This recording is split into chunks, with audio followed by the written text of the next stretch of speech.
Remue ménage. Remue ménage.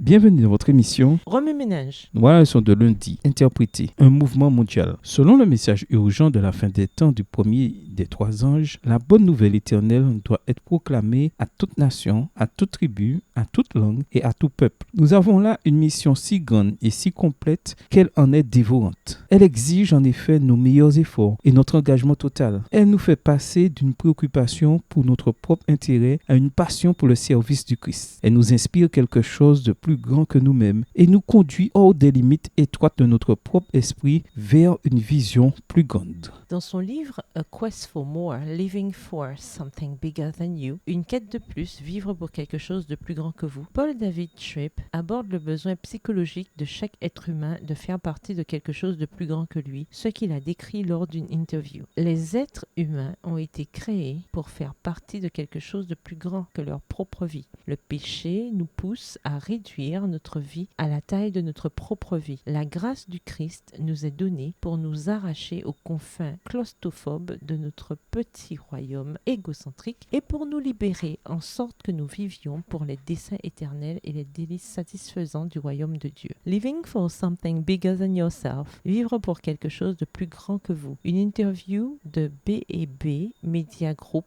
The Christian Broadcasting Network, que vous pouvez voir sur Internet en allant sur www.cbn.com.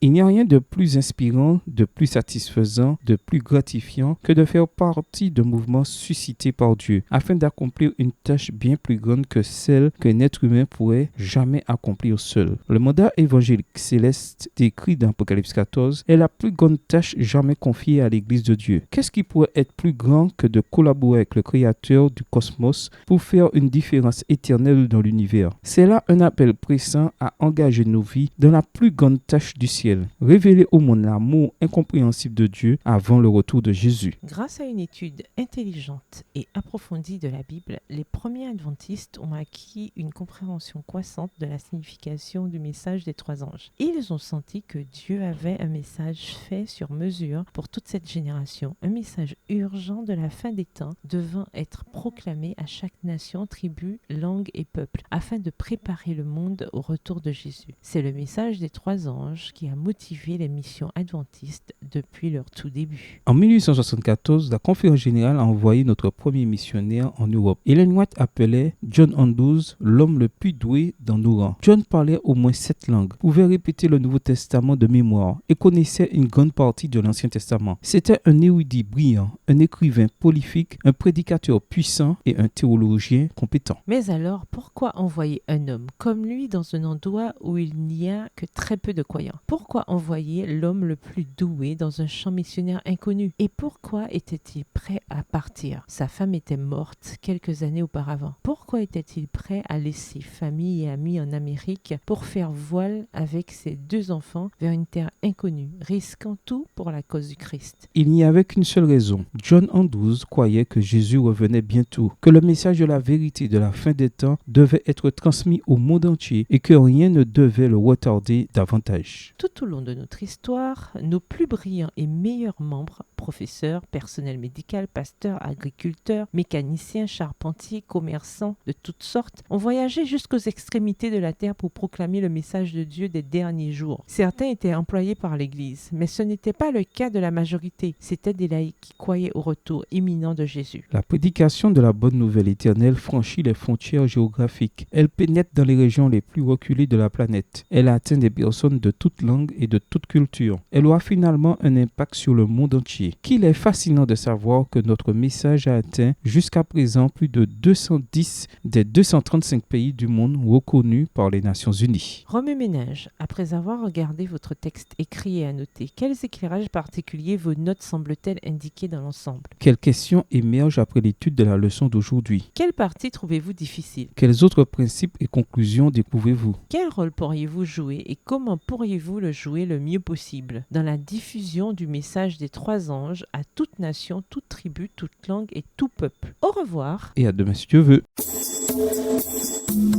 Remue ménage. Remue ménage.